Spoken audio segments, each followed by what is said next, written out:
Right now at 6, we are continuing to follow the breaking news. People across Atlanta experiencing water disruptions right now. Water is now shut off for some areas as crews are working to repair a water main break. In fact, you are taking a live look at the water main break right now from our 11 Alive Sky Tracker, and it has been going there for hours now. Yeah, it has. It's crazy. Yeah, all right, so businesses and homes have been experiencing outages and low water pressure ever since the line on Joseph E. Boone burst this morning. Yeah, we want you to take a look at this map right here. So the disruptions happening in this area you see in red. This includes neighborhoods like Grant Park, Old Fourth Ward, and the West End. So the Department of Watershed Management says all these areas are also under a boil water advisory.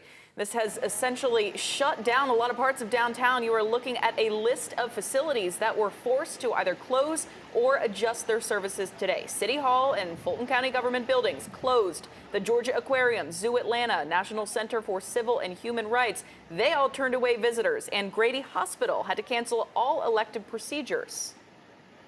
Tonight, we have team coverage for you on the ground, bringing you the latest on the repairs and the impact this has had on the downtown area. That's right. You can see our Doug Richards is standing by at Centennial Olympic Park. But we start here at 6 with our Cody Alcorn, who's right by the water main break on Joseph E. Boone and James Brawley. Cody. Hey, good afternoon. I'm here in Vine City, and I'm going to step out of the way because, look, this water is still pouring out of the road. There has been no repair work started at this point, guys. So what they're still doing is trying to shut down this area, and there are more watershed management crews here than I've ever seen on a water main break. Obviously, this is a major one. We're talking a 48-inch break and a 36-inch break, which, as you guys just mentioned, has impacted many businesses and neighborhoods across this area, downtown, East Atlanta, West Side, and Southwest Atlanta. Now, the calls started coming in actually around 8 o'clock this morning, if you can believe it. That's when they started learning about this. But what they've had to do is really study these maps. We're talking there's 3 transmission lines under here that meet.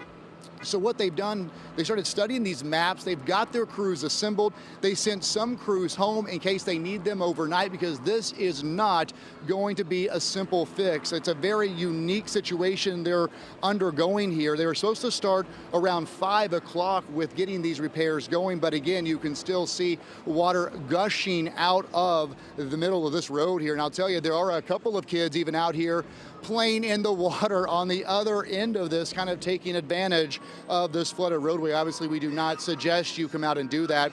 They're also asking people to avoid this area pretty soon. They're going to shut it off eventually. But as of right now, you can see there is still a lot of work to be done. Watershed out here now kind of monitoring the situation. No timetable of when this is going to be fixed, but they are out here updating us. So as we learn new information, of course, we'll pass it along to you. I'll be out here throughout the night and back on at 11 p.m. with updates, but I'm sure it's going to be still a very active scene here hours later. Yeah, perhaps a long weekend for the crews out there and perhaps people affected as well. Cody, we'll see you tonight at 11.